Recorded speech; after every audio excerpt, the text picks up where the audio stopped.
cut you a little short for a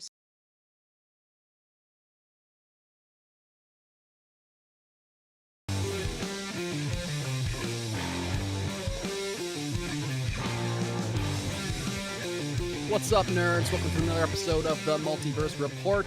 Tonight we are recapping the week's nerdy news from Krypton to Toshara and everywhere in between. My name? Well, my name is Mike Gibson. With me, as always, is Steve Haller. What's up, Steve? Nothing. Nothing. Just recording a podcast. Nothing at all. No, nothing to see here. Move along. Yeah. Yep. Okay. All right, we're done. With that, as the two suns set over the burnt corpses. No, it's been a week. I don't think our standard opening of there wasn't a ton of news. There wasn't, but I guarantee we'll be at normal runtime. I think a number of the things that we'll be talking about have some room for discussion. There, for sure. And one of them specifically, I believe, is a passion project of both of ours. That is. Oh, really? Wait, what? Well, one that we've already talked at length about that I think will go longer than we expect. Okay, I'm not even sure what you're talking about, but when we get there, we'll get there. This podcast is brought to you by Funky Town Comics and Vinyl, place I've been at twice this weekend. Mm-hmm. And I just had a great, wonderful time both times. I bought my first copy of Scott Pilgrim today. The gift card that I had. Nice. A series of books by Brian O'Malley, which I've never read, although heard nothing but praise about. And I've heard my own comic, The Amazing Shakes, compared favorably to Scott Pilgrim. So I was like, I think I'm going to check these out. So there you go. So one of the many things that you can find at Funky Town Comics and Vinyl. And if you don't want to trek all the way to Camillus, New York, and you're coming from the east, you can stop this weekend in the greater Syracuse area near Onondaga Lake at the New York State Fairgrounds, because the second annual at this point Syracuse Collectors Con will be ongoing. Collectors Con. Funky Town will be featured there, along with this very podcast, the Multiverse Report. Yes. As well as Mr. Mike Gibson, comic writer extraordinaire. That's right. Yeah. Yeah, we'll all be there. We got a little complex set up because it's going to be the Multiverse Report next to me, next to Riley McFarlane, the artist on my aforementioned book, The Amazing Shakes, and we'll be joined for part of the weekend at least. And our artist on my future book, Crown of Bones, and we will also be joined sporadically from we'll have an appearance from Erie Rodica, producer of that book, Crown of Bones, and story development person. And I wouldn't be surprised if both of them appear on recorded interviews for this very podcast. It's almost like I'm literally charging my lapel mic so that we can do that. Yeah. Yep. Yeah, we're getting there. It's not always easy to record at cons, as we have done before, but it is usually fun to record at cons. So we'll figure out a way to, whether we do a full episode, I don't know, but if it's not a full episode, it might just be like little snippets of like, here's an interview with Riley McFarlane. We'll have a couple of full episodes. What I may do this week too is I may re-release the Jeff Watkins interview from Comic-Con 24. That was a good one with Jeff Watkins from Funky Town Comics and Vinyl. That's right. That I mean, in general, it was a good discussion on the comics industry and the con industry. So I may dust that one out of the archives. It'll be our first archive post. That's right. Awesome. Yeah, we've never done that before. Yeah. Breaking new ground on the way to 100 subs. That's right. Since we're still sitting at 99. So next person who does it, let us know. Come on. I was talking to Jeff for a while. I was down at Funky Town today. So this is the last episode before Syracuse Collectors Con. It is this weekend, March 29th and 30th, Saturday and Sunday. Starts at 10, I think, each morning. Goes till 4 or 5, maybe 5 on Saturday and 4 on Sunday, VIP, or is it 5 both days? So VIP gets in at 9, doors open at 10, goes till 5 p.m. All right. So you can catch us there. Oh, boop, boop, boop, boop, boop, boop, boop, boop. Breaking news. We are officially at 100 subs per Richard in the chat. Richard, thank you for telling us. Thank you for telling us. 100 subscribers. And the 100 subs is officially his wife, actually. There we go. You hooked it up. Hooked it up. Nailed Richard. it, man. You're always there for us. Absolutely nailed it. Oh my God. You're always there for us. Richard. Nailing his mic. I was trying to give you a little like chest bump salute, but I was just punching my microphone. Yeah. Sorry for the doesn't work great for the audio guys, but yeah. Apologies. Thank you very much to 100 subscribers on YouTube. We expect all 100 of you to be at Syracuse Collectors Con this weekend, including those in California like Richard. Right. Get a plane ticket, Richard, now. Don't actually do that. You don't. I mean, if you want to, feel free, but like you are under no obligation. I was just totally kidding. This will be far from the level of SDCC or New York Comic Con. Oh yeah. Although it's a great little. Cool. Yeah. We got Bill Farmer is Goofy. We got voices of the Peanuts characters. We got a bunch of wrestlers. We got the Black Ranger, I believe, that will be there. And just, friend of the pod, Matt Flint, selling his art. Another one of my collaborators. Just a lot of, there's going to be toys, there's going to be comics, there's going to be arts and crafts and a bunch of fun, cool, nerdy stuff is going to be there. So if you're into any of that stuff or stuff that we talk about in this podcast, you're going to like being at Syracuse Collectors Con. I'm going to be selling copies of my comic book, The Amazing Shakes, as well as there's going to be information on an upcoming book for myself and Matt Flint. Ooh, that's called a tease, folks. That's called a tease. There's going to be information on the Crown of Bones release party. There's going to be an auction for a ticket to the Crown of Bones release party, or a drawing, I should say, not an auction. And I am going to be selling something kind of I'm starting kind of a little bit of experiment. I'm trying a thing where I'm reaching out to a bunch of different artists to create one-page comics that will be sold at in a bigger print form. The one I have is like a 12x8 style print, and it's a one-page comic. And I would like to do a series of them with different artists based on different songs that I've written. Yeah, I've written a whole shitload of songs in my life. You have a bit of a catalog, Mike. A bit of a catalog. I'm talking to several different artists about it. The one that is ready to go is a collaboration with the aforementioned Eerie Erotica, although she has done the art for this one and not just produced it or done story on it. It's her first time doing art for anything. It's called The Light is Winning. That will be available at my booth as well. Come on, check it out, as well as all my other usual stuff and the information on my cool upcoming comic book. Yeah. The other thing I would like to pitch, if anyone wants to, anyone who's listening has ideas for questions they want us to ask the audience. Yes. Feel free to let us know in whatever means and methods you can, because we historically have done that at cons. So yeah, you know what we should do? I'll say it right now on the con. So if anyone watching or listening right now has an idea, throw it in the chat. Or if you hear this tomorrow and you can message us on socials or whatever, here's a good idea for a question. I feel like we haven't done one of these, but it's always fun to think about who would win in a fight. Like if Superman versus the Hulk, who do you think would win? Stuff like that. And I'm not saying that's one we should do, but or something like, could Wolverine's claws cut Superman? Something like questions like that. Like that's the kind of stuff that I feel like we should be getting into. That answer is no. I also, as a Wolverine stan, that answer is no. Yeah, I believe that it is no as well. So anyway, I'm just saying, saying stuff like that. That kind of question could be good, and because it's also a question that leads to discussions, and debates. And not just debates like, well, I like Michael Keaton better, so I think he's the best one, best Batman or whatever. Like, it's hard can't really look at evidence to debate that.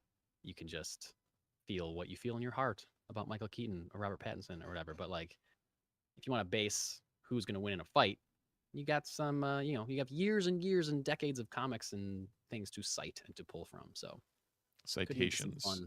As the resident scientist here, I appreciate citations. Yes. So maybe if you got any good ideas like that, throw them to us, or any ideas at all. Any ideas for cool questions to be polling the people of Syracuse, New York at Syracuse Collectors Con this weekend, the 29th and 30th March. Yeah. Absolutely. All right. So as Steve said at the beginning, not a ton of news, but some stuff to talk about, some stuff to theorize about. We're jumping right in. Some DC news for you.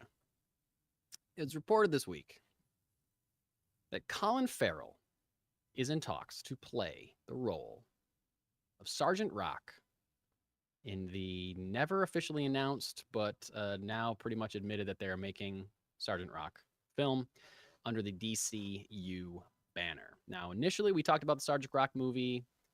Daniel Craig was rumored to be playing the role. Apparently, he was never really offered the role. It was just a name that they had kind of talked about, but he was never officially offered anything. So we know they have been looking for a lead to play Sergeant Rock, and they said that if they can find a lead, then the film is planning to shoot this summer. And it looks like they may have found a lead in Colin Farrell. So this is going to be directed by Luca Guadagnino, who did Challengers and the movie Queer, came out this year, with a script from Justin Kuritzkis. It's described as pretty much a straightforward war film. James Gunn and Peter Safran have kind of championed the idea of this movie as a way to show the range and diversity of the films that they are planning to develop and have the ability to develop. Right. As DC Studios and just within the DCU itself. So, Colin Farrell is Sergeant Rock.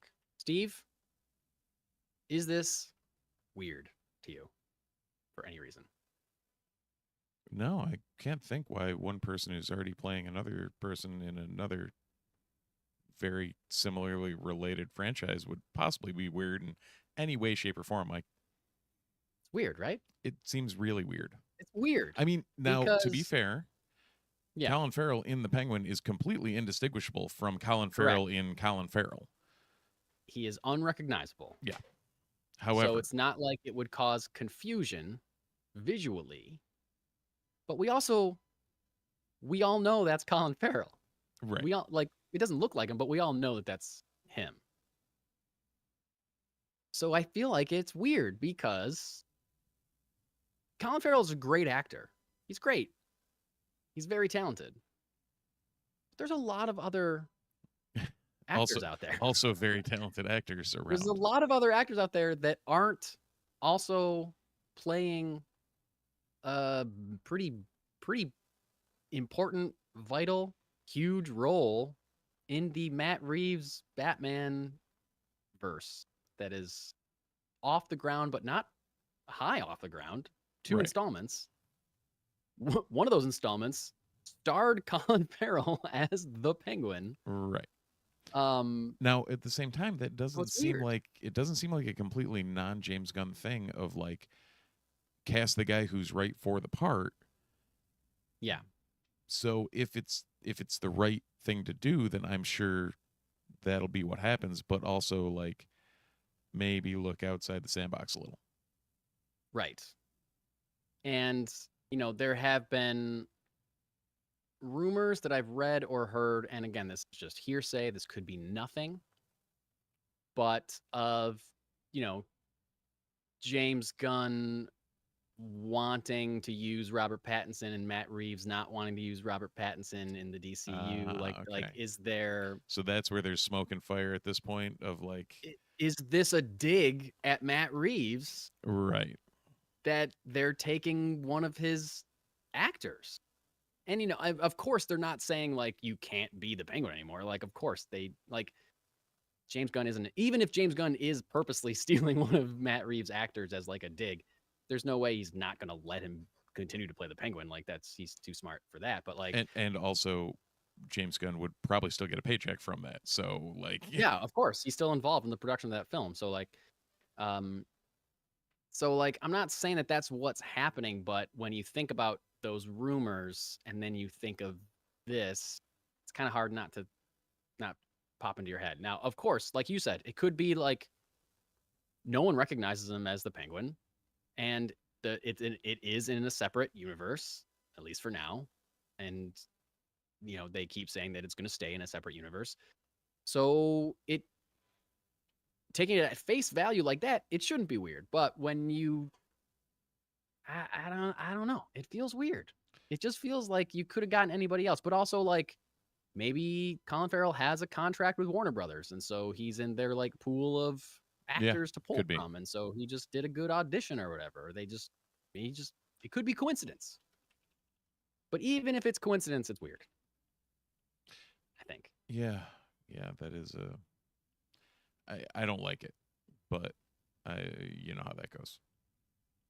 I think he'd be good. He's a good actor. Oh yeah, he'd be great. No matter what. Like I can't remember the last bad thing I've seen Colin Farrell in.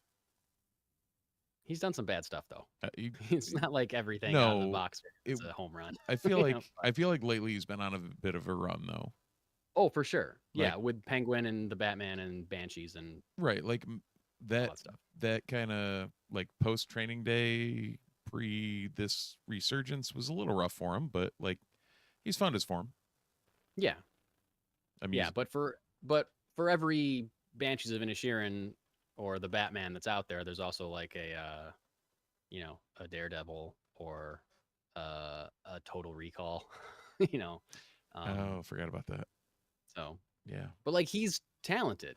Oh yeah, he's a talented actor. He just doesn't always pick the best projects. By pick the best projects, you mean get paid for the best projects?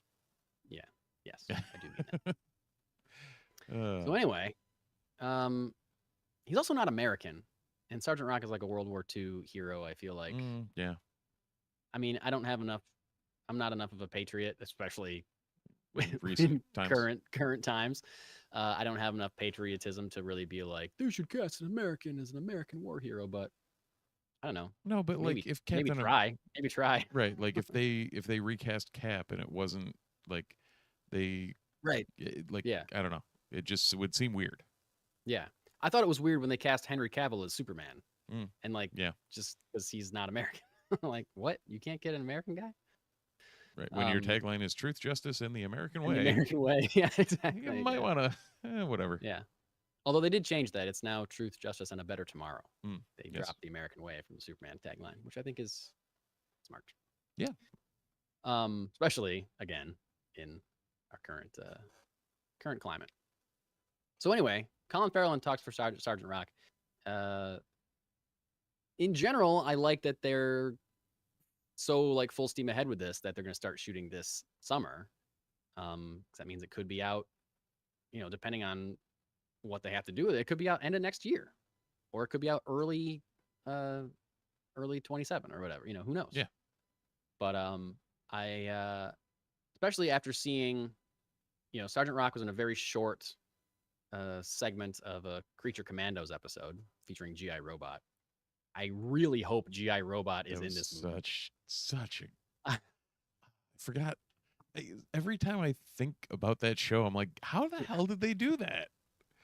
I think I'm gonna watch it again because I feel like it went so fast and they did so much in every episode. Yeah. It's just packed. It really was. It was. Yeah.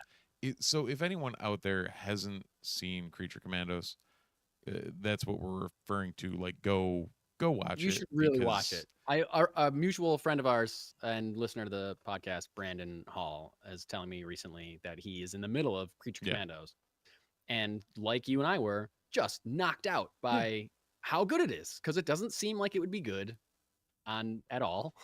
And even if you do think it sounds cool, you're not prepared for it to be as good as it is. It's a real knockout as how good it is.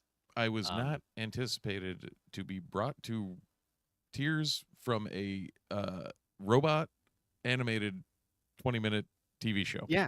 Yep. Brandon, when he was talking about it, he had just finished the episode about Weasel. Oh God. Which was all of them were like heart-wrenching and awesome. Yeah, and I know. I know, man. Oh God. I know. Anyway, I'll be excited to have another DC movie like greenlit on the books and dated. Like that would be exciting for me. Right. Although I do still think it's weird that we're launching this DC universe with Superman Supergirl movie and a Sergeant Rock movie and a Clayface movie.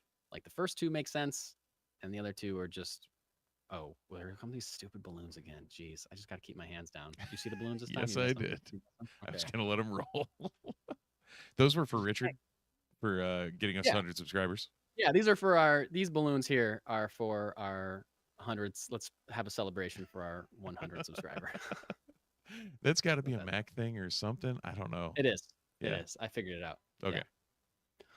Yeah. Anyway, I'm excited that they're making this movie. As weird as it is, I'm excited to see it, and I really, really hope that G.I. Robot is in it. Yeah. That's all I have to say about that.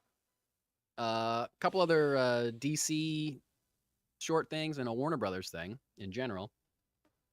As reported this week, Superman had some positive test screenings, some new test screenings, and report that currently it's sitting at about 140 minutes in length for a runtime. So it's about 2 hours. Over 2 hours. Minutes. Yeah. I'm thinking pretty long. Little over 2 hours if you could take the credits out and whatever. Yeah. Like, as far as actual runtime.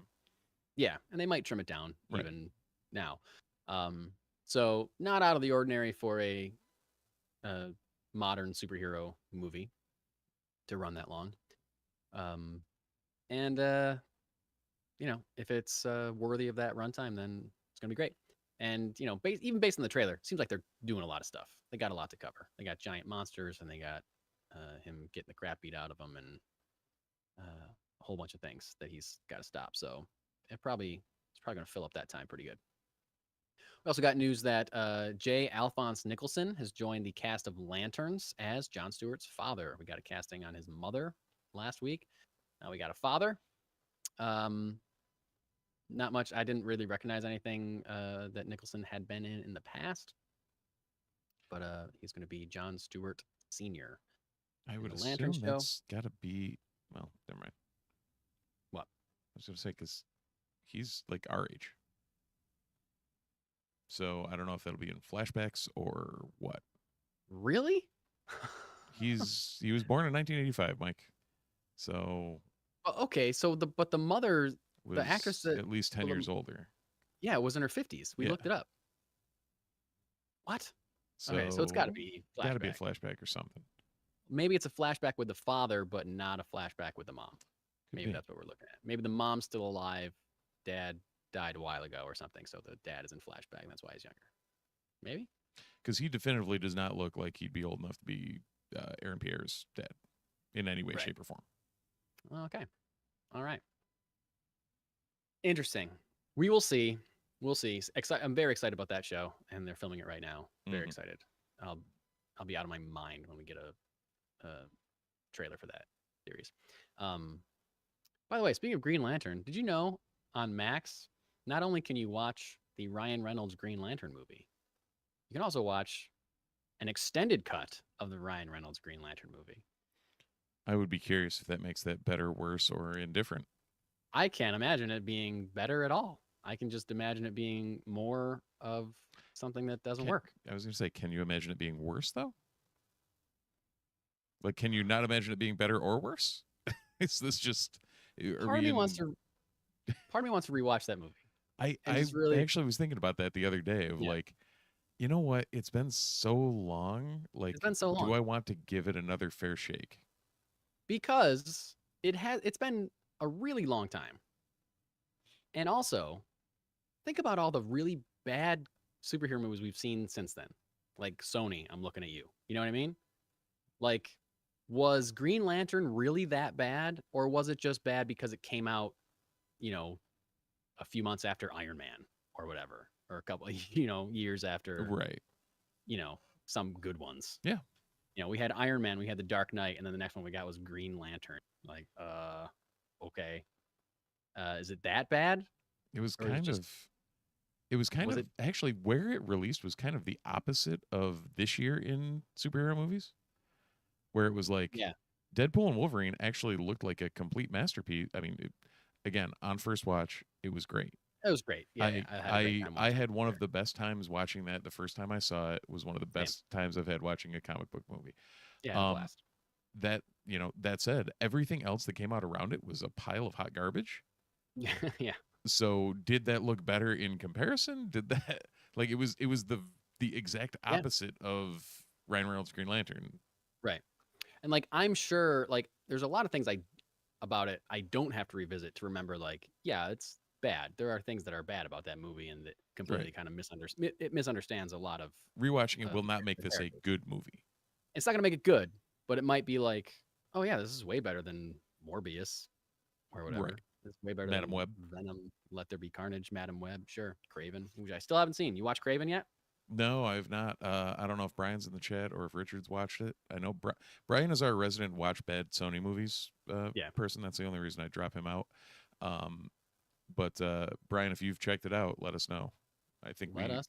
I guarantee he's seen it because I think he went to see it in theaters. Great. What was I? I thought I was gonna say something about Green Lantern. I don't remember. Anyway, this isn't really. It's not nerd related. It's Warner Brothers related, and we talked about the movie Coyote versus Acme in the past. Yeah, Is in a reference to Warner Brothers deleting things, a la Batgirl. But Warner Brothers has reopened negotiations on selling Coyote versus Acme, and apparently is not necessarily going to take a tax credit on it, and it may end up getting released. They're talking to Ketchup Entertainment, which has released the most recent Hellboy movie, as well as the most recent Looney Tunes movie, which I saw with my son this past week, called The Day the Earth Blew Up. It's still in theaters right now. Ketchup Entertainment is in talks with Warner Brothers for distribution rights to Coyote vs. Acme. Now, I guess that makes sense because they just released the most recent Looney Tunes movie. So maybe it makes sense for them to release another one. Coyote vs. Acme, if you don't remember, was supposed to be released last year. It had incredibly positive buzz. The reports of the test screenings were like through the roof. But it was shelved because Warner Brothers didn't believe in it, and they were going to delete it. And they were going to pull a Batgirl on it, and they were going to delete it and never release it and be able to take a tax write-off on it. Too much uproar. This was a movie. There was like the Wile E. Coyote was suing the Acme Corporation for all of the things he's bought over the years to try to catch the Roadrunner that have malfunctioned. So it's Wile E. Coyote, but with a cast of humans as well. Like it's gotten compared to what's that? It's like Space Jammy, or Space Jammy. Like you said, we're about to say. It's been compared to Who Framed Roger Rabbit. Yeah. Starred Will Forte as his lawyer, as the Coyote's lawyer, I think. Okay. And Will Forte has talked about how he loved it and it was great, and it's a real shame that it's going to get deleted and it's not fair. So, congratulations, Will. It's going to get out there. Who knows how well it'll do? Warner Brothers certainly didn't put any big marketing push behind the Day the Earth Blew Up movie. So who knows exactly. So who knows if they're going to do anything for this? But Will Forte was in Clone High. That's a win for me. Clone High? Did you ever? I know.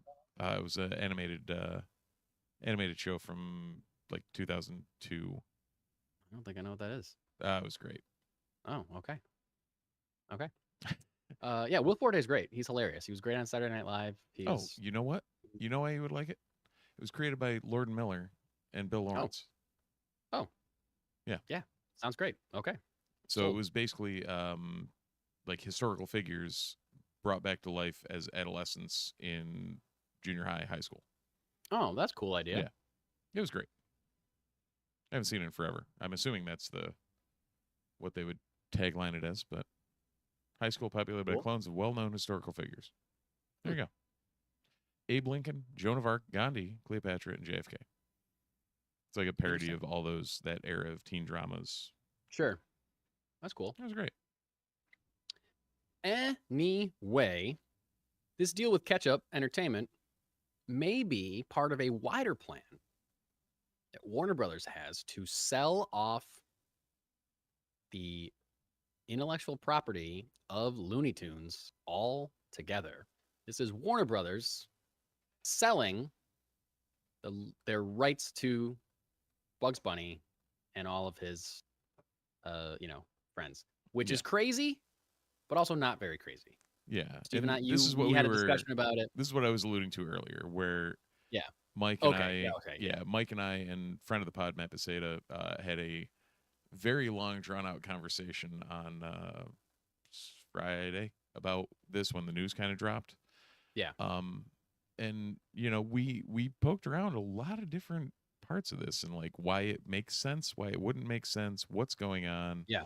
I think ultimately the gist is, from a brand standpoint, there's still a lot of juice to squeeze, but someone's got to be willing to squeeze that juice. Yeah. Right. And it clearly Warner Brothers is not willing to squeeze that juice. Right. Because like people like you and me, maybe that are our age, grew up watching reruns of Looney Tunes on Nickelodeon. Right. Our age and older, 100% like knows. If you were in the 90s, you could not miss Warner Brothers properties. Yeah. Like Looney Tunes, and then also beyond that, Tiny Toons, Animaniacs, like Warner Brothers animation was everywhere. There was a huge, and because when we were kids in the late 80s or early 90s, when we were watching reruns of Looney Tunes, then in like the mid to late 90s, there was a weird resurgence of Looney Tunes popularity. Yeah. Just with like clothing, like everyone needed a shirt with the Tasmanian devil on it or whatever. Bugs Bunny in a backwards hat was like all of a sudden like the coolest thing you could have on a t-shirt. The Bugs and Taz crisscross, dressed like crisscross. Yeah. Yeah. I had that exact shirt. Man. I know exactly what you're talking about. It used to be mine. So for us, it feels crazy for Warner Brothers to sell off what honestly is like a flagship property for them. Right. And in my opinion, it's stupid for them to sell this off just because it has maybe been ignored or mismanaged. Right. You could argue that the DC Comics property was mismanaged for a long time, but they didn't sell that. They're just like, okay, let's regroup and figure out how to actually get some money going off of this. Hire James Gunn, etc. I think Looney Tunes is kind of the same way because there is a market for it, evident by me still thinking Looney Tunes is funny. Right. I'm a person. I exist. You, same. But also, as I mentioned earlier, my son and I went to see The Day the Earth Blew Up this past Tuesday. He's never seen a Looney Tune. I think when he was a little kid, I showed him a couple of Roadrunner cartoons and he laughed at them. He does not remember those at all. He doesn't he maybe knows who Bugs Bunny is just from whatever. And now he knows who Porky Pig and Daffy Duck are because he saw this movie. He loved it. Yeah. He laughed his ass off. He thought it was super funny. I thought it was funny too. Like it didn't knock me out, but it made me laugh out loud. It was really funny, very silly. It was like Looney Tunes. Classic Looney Tunes feel. Yeah. And what I loved about it, while we're talking about this movie, it wasn't trying to be something else. Like Space Jam is like, yeah, we're Looney Tunes, but like this really popular basketball player is like the star, clearly. Mm-hmm. And, we're making references to all this other Warner Brothers intellectual property and all this other stuff. Like there was no meta references. There was no like leaning on other Warner Brothers characters or Looney Tunes characters. It was a movie about Porky Pig and Daffy Duck trying to save the world. And it was crazy and stupid and silly and hilarious. And my son loved it. Yeah. So like, just because kids don't necessarily have that brand recognition for Looney Tunes doesn't mean they wouldn't enjoy it if you did something with it that put it in front of them, or if you marketed this movie heavier to get kids to want to go see it, then maybe you'd have something on your hands. And, if Ketchup Entertainment is willing to, put some work in. Push the brand, yeah. They could easily, I think, resurrect this brand in a way that's profitable for them, especially because think about all the people that were mad with rage that when we found out that Warner Brothers was deleting Coyote versus Acme. If all those people actually go to see this movie when it comes out, it's going to be a hit. Yeah. It's going to be a hit. And I also think that it will appeal in general to a wider audience because it has Will Forte in it, because it has human actors in it. And it's not just a cartoon. A lot of people, of all ages, see a cartoon and say that's for kids. But my wife see included, usually. Yeah. As far as Day the Earth Blew Up was kind of classic Looney Tunes vibes in more than it was just a Looney Tunes story. It also had more comedic violence in it than some modern Looney Tunes stuff that I've seen. And it also had like some more subversive humor than a lot of modern Looney Tunes stuff that I've seen, which is kind of what Looney Tunes is about and what separates Looney Tunes from like Mickey Mouse or stuff that's a little more safe and Disney-fied. Looney Tunes. Looney Tunes was the Shrek before Shrek, where it was like that's a good comparison. The kids laughed at it and the parents got the joke that was over the top of it. Right. But originally, and the reason that happened, Steve, is originally Looney Tunes were made for adults. Looney Tunes were made as shorts that went before movies. Mm-hmm. And that's why they're so violent. And that's why they have so much subversive humor. That's why sometimes they'll make political jokes that you don't understand because it's referencing some political candidate that lost in 1949 or whatever. You know what I mean? This is a fun. I liked when Bugs Bunny hit the guy with the mallet, but I didn't understand the thing he said afterwards about blank insert random person that no one thinks about anymore. Whatever random thing Mel Blanc wrote into yeah. But I am of the opinion that if you could take the Looney Tunes and bring them back to that. I think the one drawback of the Day the Earth Blew Up movie for me is that I felt like it was a little long. And I think Looney Tunes are kind of perfect when they're like 5 to 10 minutes long and you laugh at them and then you move on to something else.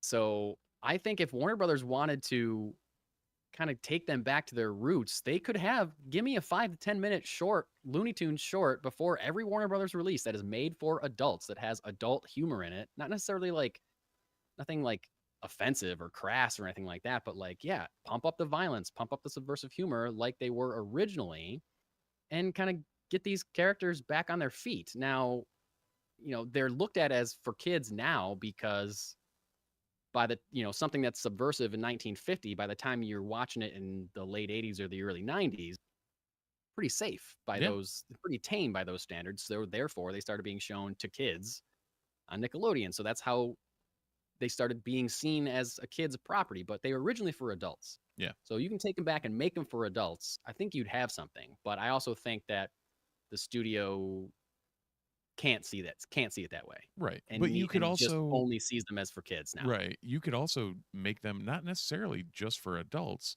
but do it specifically in that way because we've shown through animation you can do something like a Shrek or like any of those properties that Bluey. Bluey's the perfect example of this is a kids show. The kids absolutely love it. It's their favorite thing since sliced bread. I laugh my ass off at all the stuff he doesn't get. Yeah, absolutely. And it's you could do the same thing and lean into that with Looney Tunes. Yeah. Or like Richard just brought up in the chat, Disney sitting on the monstrosity of a IP that is the Muppets and doing nothing with. Great comparison. I saw Richard. That's not the first time I've seen that comparison this week after this announcement. Because in our conversation, I mentioned Fantastic Four in the large IP, major flagship IP that's gone by the wayside and nobody remembers if you're under the age of 40. And the Muppets is 100% in that same vein. Disney has no idea what to do with the Muppets. I feel like they've had a couple positive things since they bought them. One of them being that first The Muppets movie with Jason Segel. Yeah. But if you read interviews with Jason Segel about that, he'll tell you it was the absolute worst time. He had to fight with Disney on every decision that he wanted for that movie. And it came out great. But he had to claw his way to making a movie that worked. And if you see subsequent, I think they made one theatrical Muppet movie after that, and then everything else has been straight to Disney Plus, and there's been hits and there's been misses and whatever. But Disney doesn't know what to do with the Muppets, just like I think Warner Brothers doesn't know what to do with Looney Tunes. But there's still juice there. They just don't have the energy or the effort or the care to put in. Now, well, and in the Muppets vein too, there was the Fraggle Rock reboot.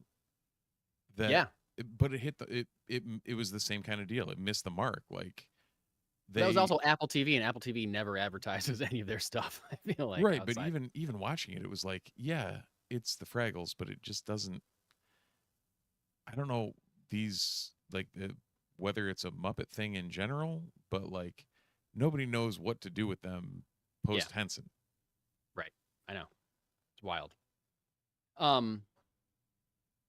Another part of this story that is enraging to me is that, yeah, it's great. My son loved the Looney Tunes movie. Great. This would be a perfect opportunity to introduce him to more Looney Tunes cartoons. Let's go home and fire up some Roadrunner cartoons. Oh, guess what? They've all been taken off of Max.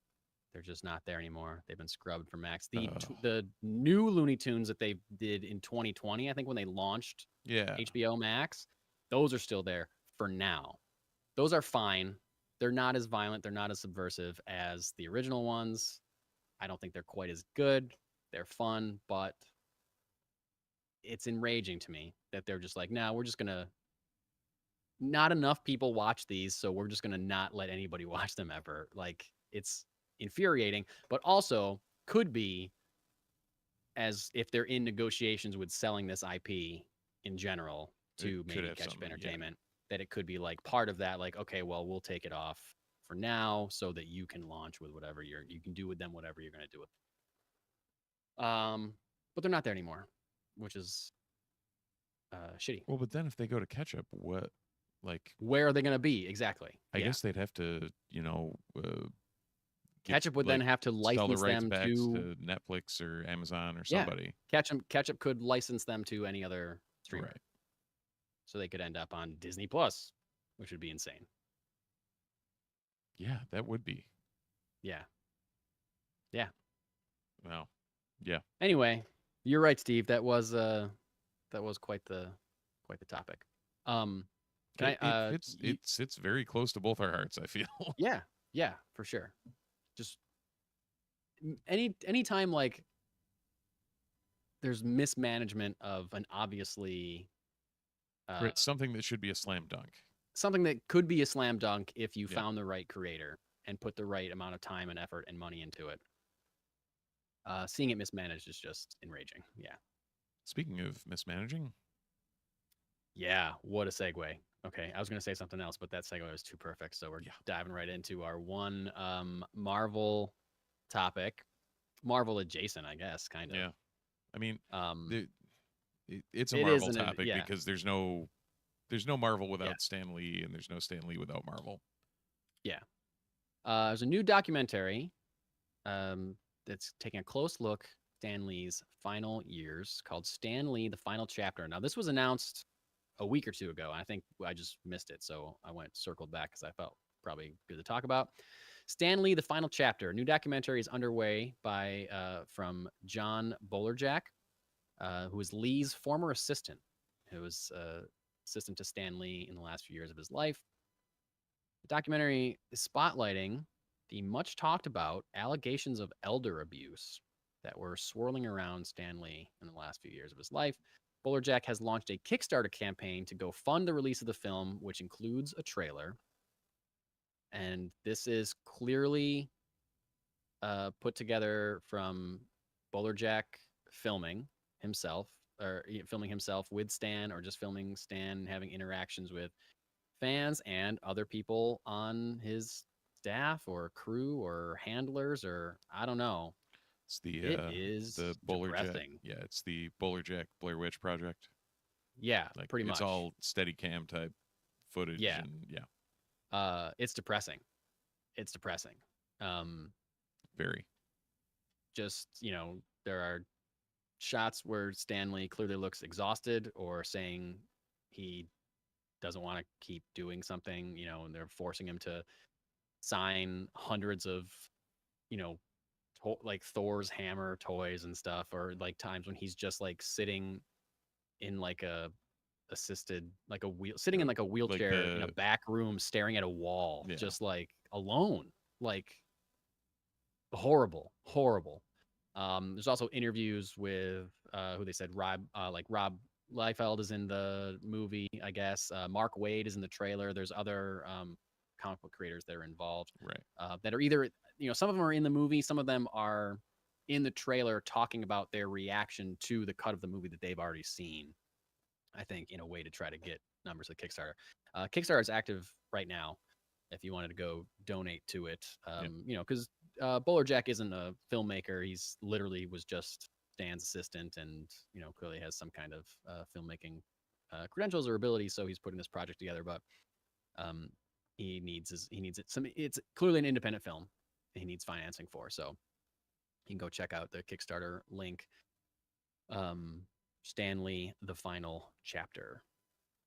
And I don't know if I'm gonna be able to watch this because the trailer made me so sad, and I feel like it's something that I should watch. I will if it gets funded. I will, because it's at what 72,000 out of 300K with 18 days left. Yeah. So it's got a while to go. If it gets funded, I will 100% watch it. I just it's going to be a hate watch. Yeah, it's gonna be tough. It's gonna be a tough watch. Like for whatever Stanley is Stanley. Like his legacy is whatever his legacy is. Like there's the whole there's what Stanley's legacy was aside. Anything to do with this elder abuse, on top of doing it to such a high profile guy, and completely just taking advantage of everything going on. It's just, it's.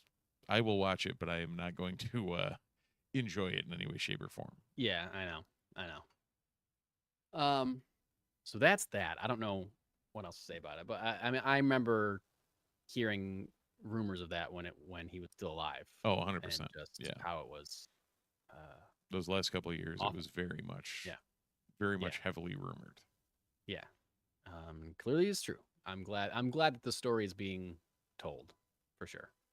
And I'll be interested to see if there's any lawsuits filed to stop the release of this by the people that maybe are that he's spotlighting. Right. Because in the trailer doesn't name anybody specifically. You do see one guy a number of times kind of directing Stan in a way that seems, I don't know, iffy. Let's just say. So he's not naming anybody, but he's not blurring faces either. So I'll be interested to see the reaction to this when it comes out. Yeah, I am curious, if it's another discussion, but if this guy was sitting here just videotaping all this, that there's also problematic things there.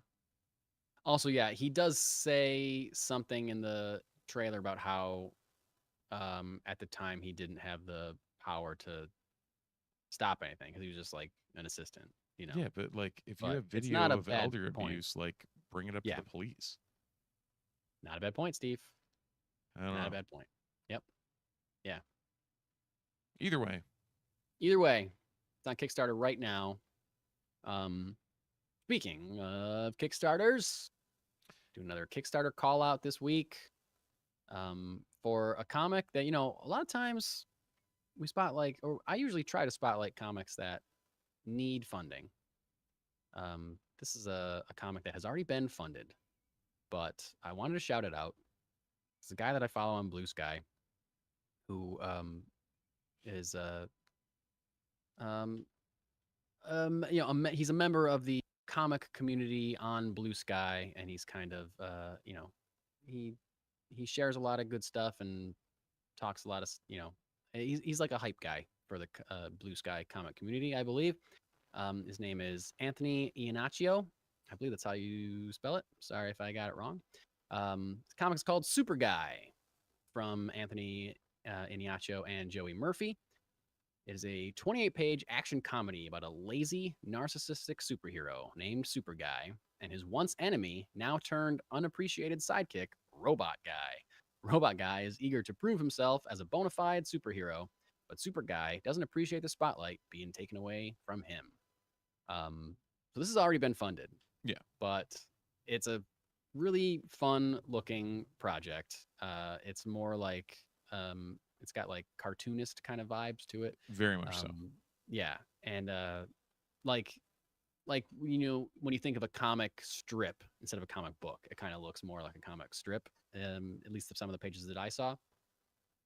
But also looks super fun and funny, and I think it's worth your money and worth a shot on Kickstarter. So Yeah, I mean, no pressure because it's already been funded, but you should go check it out for sure. the header on Kickstarter is the Superguy logo, which is just Superguy written inside a foot-long sub, Yeah, like submarine sandwich, right. and then Superguy in a bathrobe flipping off the robot dude. So Right. that'll give you a. That's how. That's the tone. That's your quick elevator pitch. Yeah. Speaking of which, I need to work on elevator pitches for you on Saturday.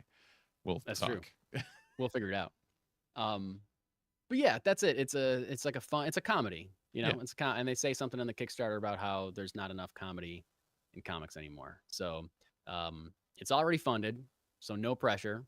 But it's super cool looking and it looks super fun and funny. And like I said, Anthony is a champion of comic creators on Blue Sky. So I wanted to make sure to shout out his project. Yeah. So there are there a you couple go. of awesome variant covers too. Yes, including one with yeah. the villain with bugles on his fingers. If you remember those snacks, which I despised as a child. Really? I freaking hated them. Oh man, bugles were the best, specifically because you could put them on your fingers, and you could also bite off the ends of them, and you could bite off the tiny the tip, end. put it in the big side, and then blow it out. That's what I used to do with bugles. Nice. Yeah, Man, they're also like so salty. Yeah, just the saltiest thing I've ever eaten. I feel like in my brain they did the same Captain Crunch thing where they made your mouth feel weird, and I didn't like them. Oh yeah, I guess if you're not biting them the right way, I could see them stabbing you. Yeah, it was definitely a tactile thing for me. Yeah. All right.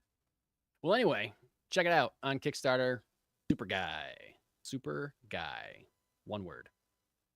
Steve, do you have a comic to review this week? I do not. Neither do I, because I didn't make it down to Funky Town Comics and Vinyl because I took off for New Hampshire.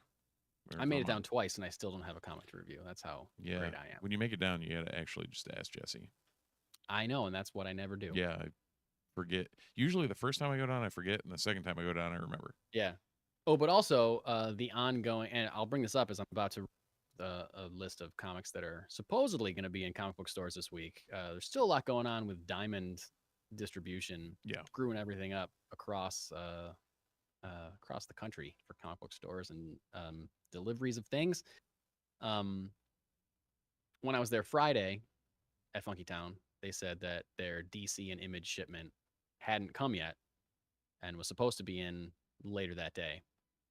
I was there today. It still hadn't come in. But I should say, so my copy of Absolute Flash is probably not in my pull box, is what you're saying. It's not in mine either. Yeah, I asked it to be. I wanted it to be, but it's not in mine either. But what is going to be in my hot little hands this Tuesday night? Oh boy, is the first issue of Batman Hush Part 2. And I say Tuesday night instead of Wednesday because Funky Town Comics is doing a special early release, midnight release, quote unquote release. They're opening at 6:08 on Tuesday to release the first issue of Batman Hush #2. Now, this is actually Batman 158, but before the restructuring years ago, the original Hush storyline started in Batman 608. So they are opening the store at 6:08 p.m. In a reference to that, and you can get an early copy of Batman Hush #2, first issue. Nice. Which I will definitely be doing. I will 100%. Too. Yeah. Have you ever read Hush? No. Oh, okay. Well, you should get it, but don't read it, and then you can borrow my copy of Hush, and you can read Hush. It's great. Okay. I still got to finish up Dark Victory. Yes. Yeah. It's literally and that's great because it's sitting under the Jonathan Hickman Fantastic Four that I'm currently reading. So it's next on the stack. Hush and Hush Part 2, written by the same guy, Jeff Loeb, that wrote Long Halloween Right. and Dark Victory, so it'll be perfect for you. Yeah, Long Halloween. You go right into that. Like having never read that was literally the seminal, like in my brain, as someone who knows Batman from the zeitgeist and the movies and whatever, and never had read Long Halloween. That is like the seminal Batman story. You're like, oh, it all comes from this. Right. Like everything I know came from this story. Okay, cool. Yeah. It's like that and Year One are where they, especially like the Christopher Nolan stuff, really came from Year One and Long Halloween, for sure. And even the Batman does a lot of Long Halloween, I think, too. Like it starts on Halloween, like there's references to holidays and stuff. Like there's, Anyway, distribution's going crazy. So these books are scheduled to be in your local comic book store this week. They might not be, because Diamond doesn't know what they're doing. Right. They will be in a comic book store. Whether it's yours, we don't know. Yeah. Or they will be en route to your comic book store. Right. Who knows? But this week, speaking of the Absolute universe, Absolute Martian Manhunter, #1. I've seen art from this book. Same guy, Javier, whatever, that did Zatanna. Yeah. Come on. Rodriguez? Javier Rodriguez? I'm going to pull it up quick because I don't want to screw it up. It is... God damn it. Why is this so hard? Radio silence while Steve looks up a name. Radio silence. The internet is to blame. Silence while Steve looks up Denny Camp and Javier Rodriguez. Javier Rodriguez. I was right. Okay. I didn't realize Denny Camp was writing this. Yeah. Oh, God damn. This is going to be great. Yeah. Yeah. The art for Martian Manhunter looks dope, so I'm excited about that. If anyone isn't picking up Denny Camp's The Ultimates, like that line has been awesome too. Oh, that's what he's writing right now? Yeah, he's on The Ultimates, which has been an absolute banger. So, wow, so he's got 1 foot in Marvel, 1 foot in DC. Oh yeah, and like cool. mainline type stuff in both. Yeah, or like high profile type stuff in both. Right. Anywho, Absolute Martian Manhunter #1, also Absolute Wonder Woman #6, Amazing Spider-Man #70. Batman #158, the aforementioned start of Hush Part 2. Batman The Last Halloween #6. Black Canary Best of the Best. Now, okay, so the list I looked at said #5, but I'm pretty sure we're on #4. So either it was a typo on the list I was reading, or missing one. I'm missing one.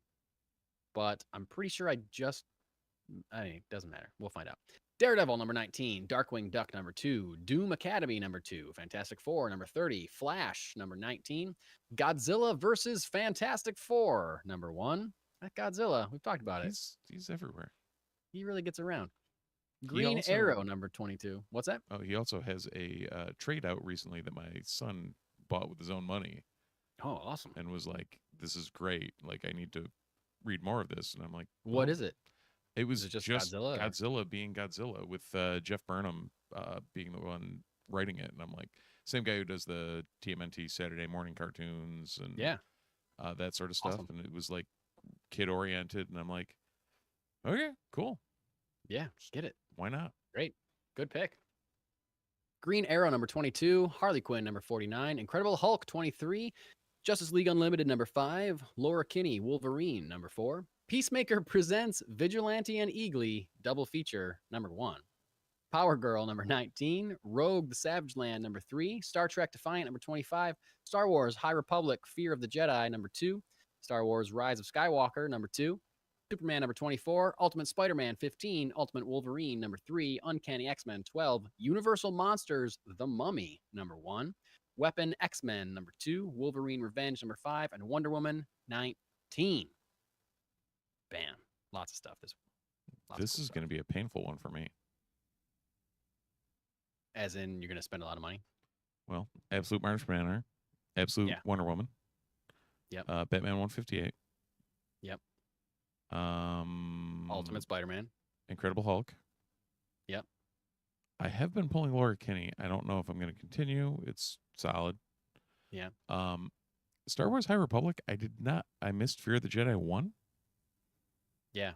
So if they have it, I'll grab Fear of the Jedi too. Otherwise, I'll get it in trade. But High Republic has still been solid.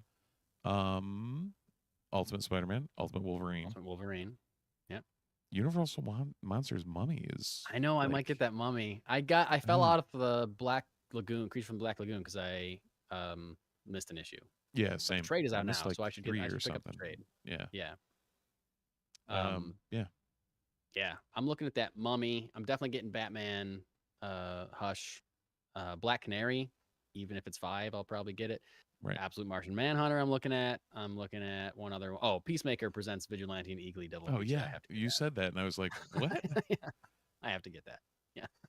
Like, I'm not sure if it's like, I'm not sure if it's within continuity of the show or it's just the characters as they exist in the DC Comics universe. I mean, has Eagly been a thing in the DC Comics universe?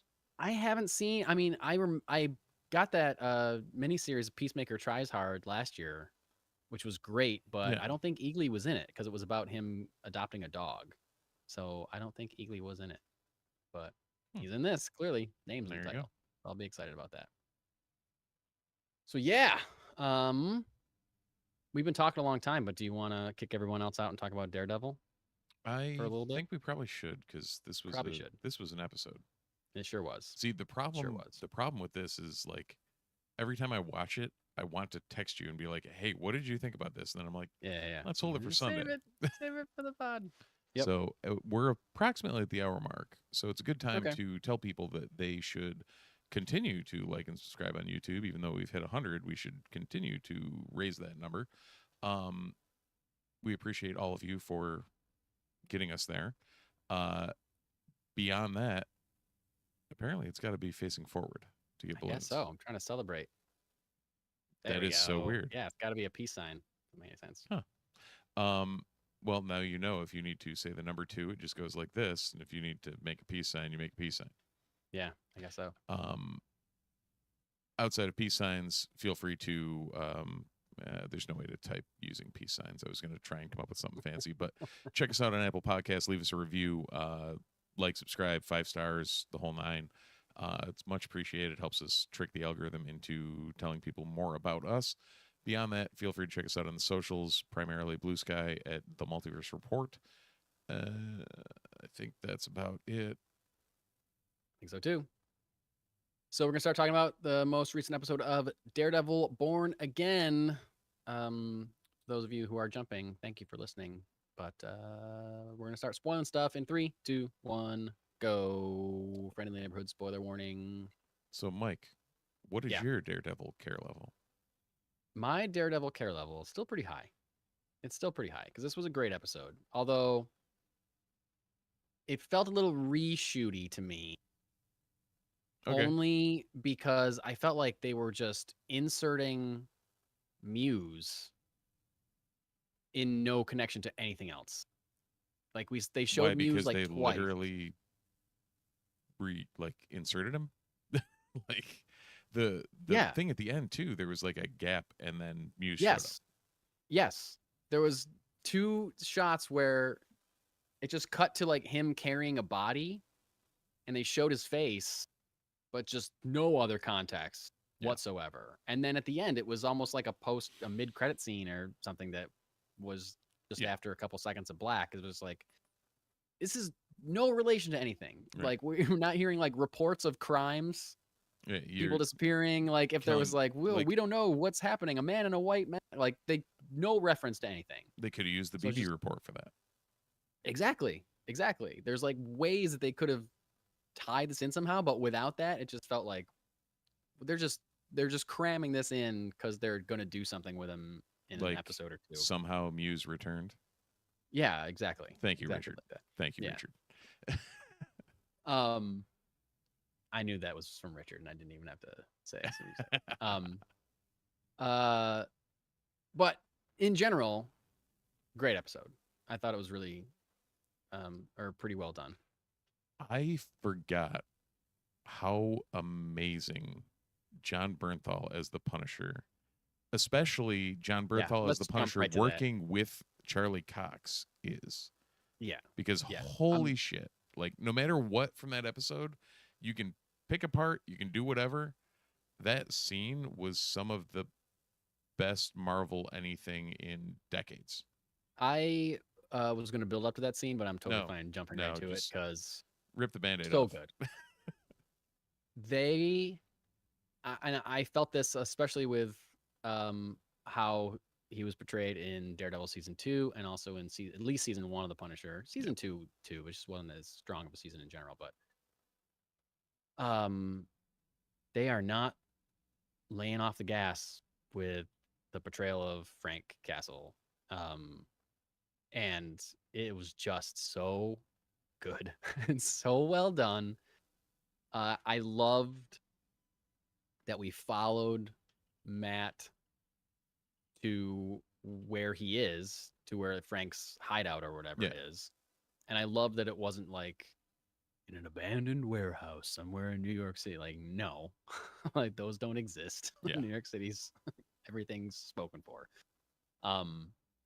So I really liked the location. I liked that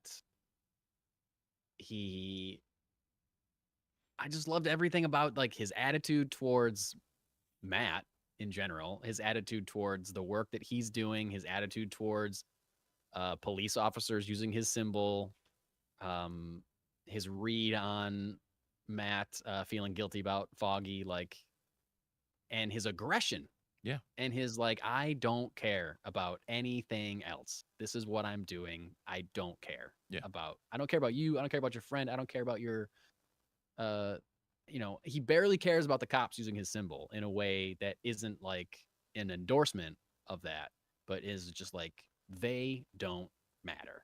Right. Like the only thing that matters to me is what I'm doing, and I'm going to do it aggressively until I get killed doing it. And I would assume as, the season continues to roll out, we see a shift in that and him. My brain still says he and Matt are going to work. Oh, 100%. 100%. No, like something is going to pull them together for sure. But like even momentarily, but like it's not like we're not. That's not the only time we're going to see John Bernthal in this series for sure. But like Frank just stabbing that open wound of Murdoch's.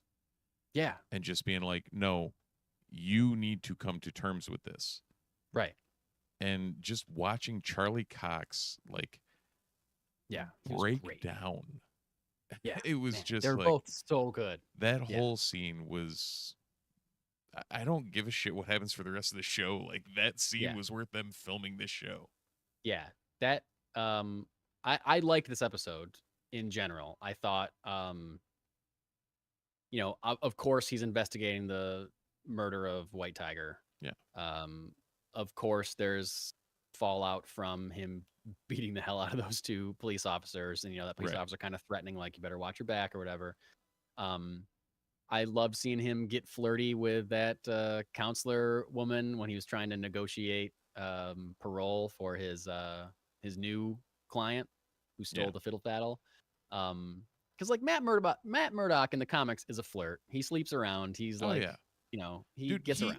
He's the only person in the entire MCU that has game. Like exactly. legitimately, like he's quite all over the place. Yeah, quite a list of conquests. I want to say crude about it. The Zdarsky run like opens with him literally like in his apartment with a woman. Oh yeah, that's what he does. That's he's Matt. that game.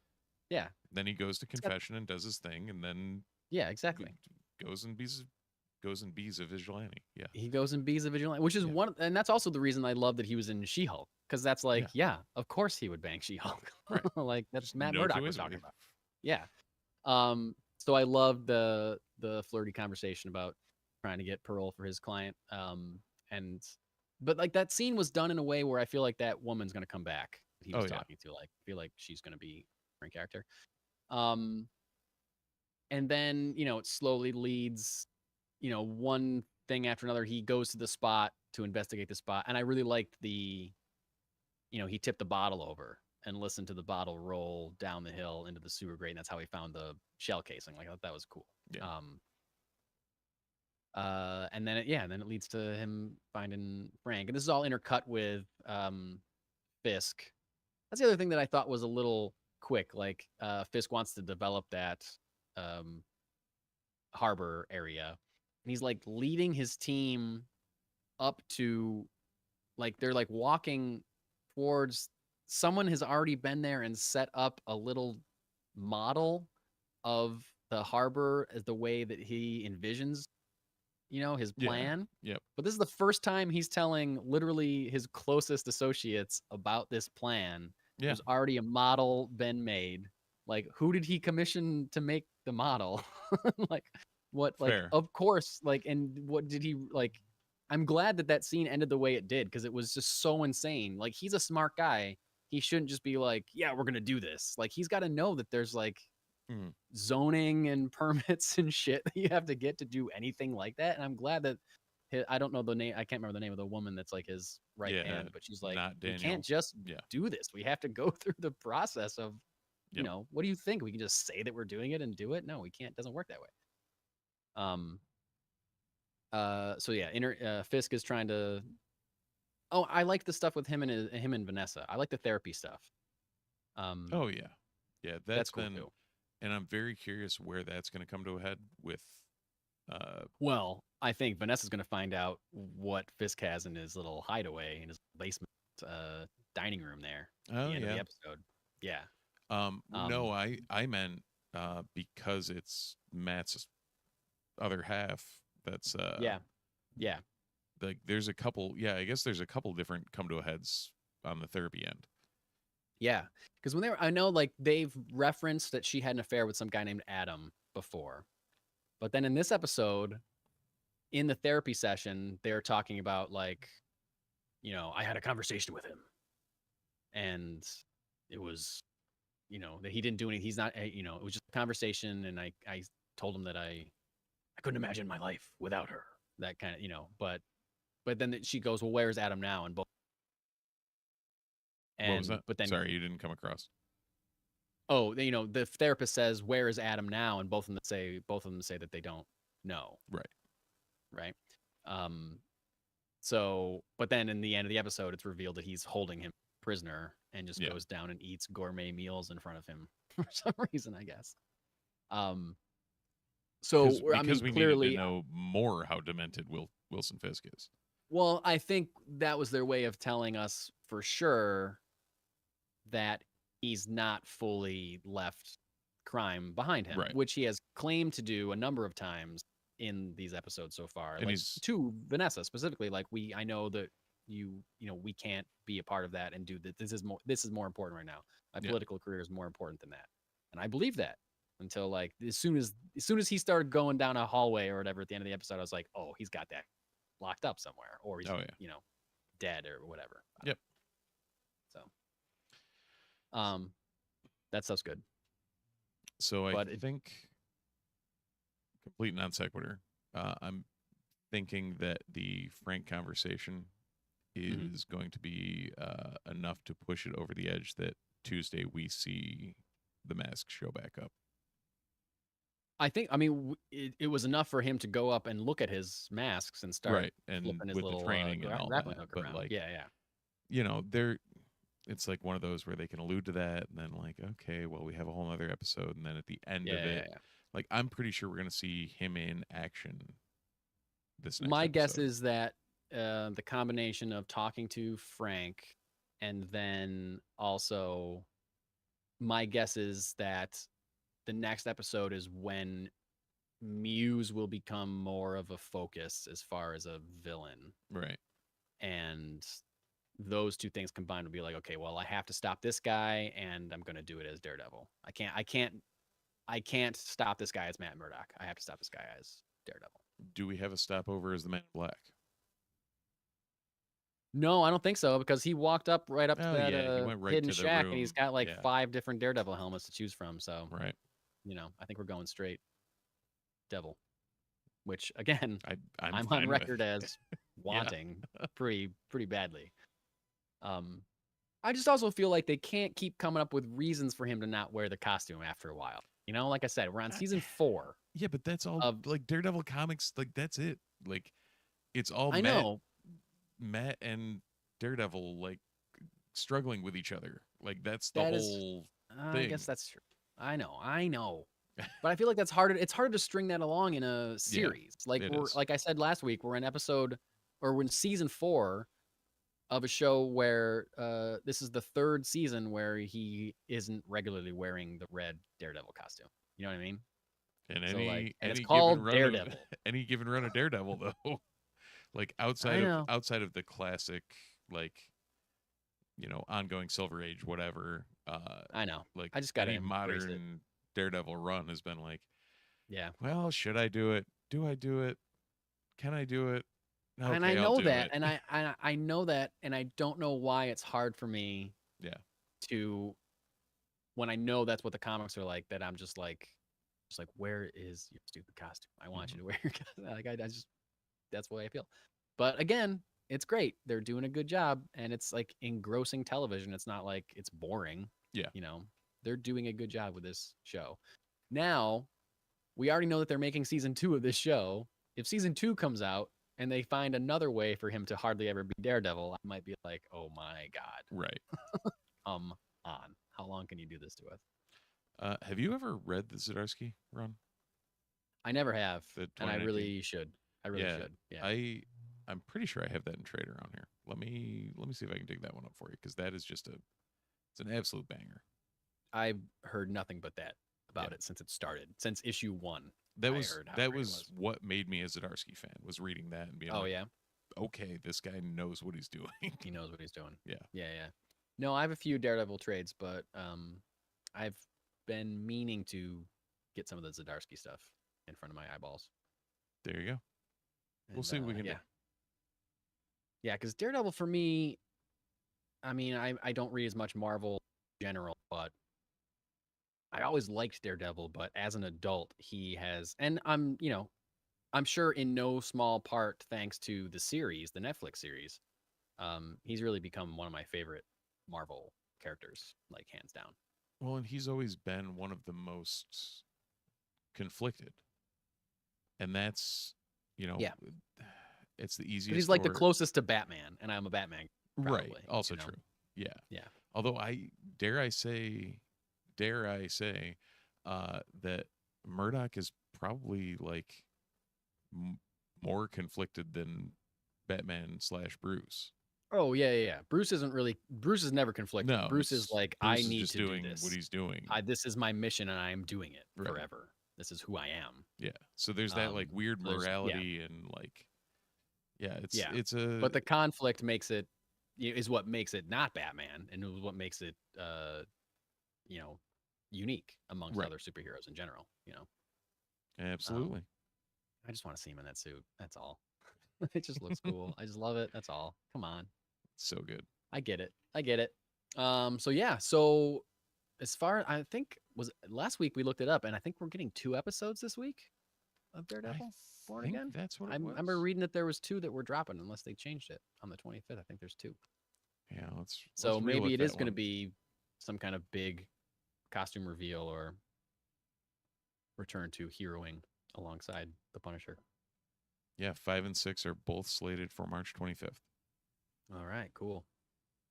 I didn't watch it until like Saturday this week. I completely forgot about it for some reason. I knew I was gone on the weekend, so I made sure I watched it like Tuesday-ish. Yep. I was thinking about what we're going to talk about tonight on our podcast, and I was like, "Whoa, shit, Daredevil! I totally forgot that's even happening." Well, it did, and it was good. So it did, and it was good. And hey, folks, thanks for hanging out. And you should all be buying your plane tickets to come see Syracuse, New York, to come to Syracuse Collectors Con, 29th and 30th. That's where we're going to be. That's the next time we'll be together, Steve. It's true. So everyone should be there to witness it. Yes, actually, it is true. It is. Check us out there. Yeah. Check us out there. Be on the lookout for some drops of live, probably just audio episodes. I doubt we'll do any video stuff, any non-social media video stuff. Right. Yeah. But if you do want to see us on social media, we're on Instagram and Blue Sky. I'm sure we'll be posting on those about Collectors Con while we were there as well. Follow us on all the things. Tell us what you liked about this or what you hated about it. Leave a comment, write us an email, visit our site. I don't know. Anything else you got to say, Steve? No, it sounds about right. Do all the things Right. I said to do before, and we'll go from there. And we'll go from there. And until then, as the two suns set over the burnt corpses of Owen and Beru Lars, we say thanks for watching, thanks for listening, and we'll see you in the multiverse.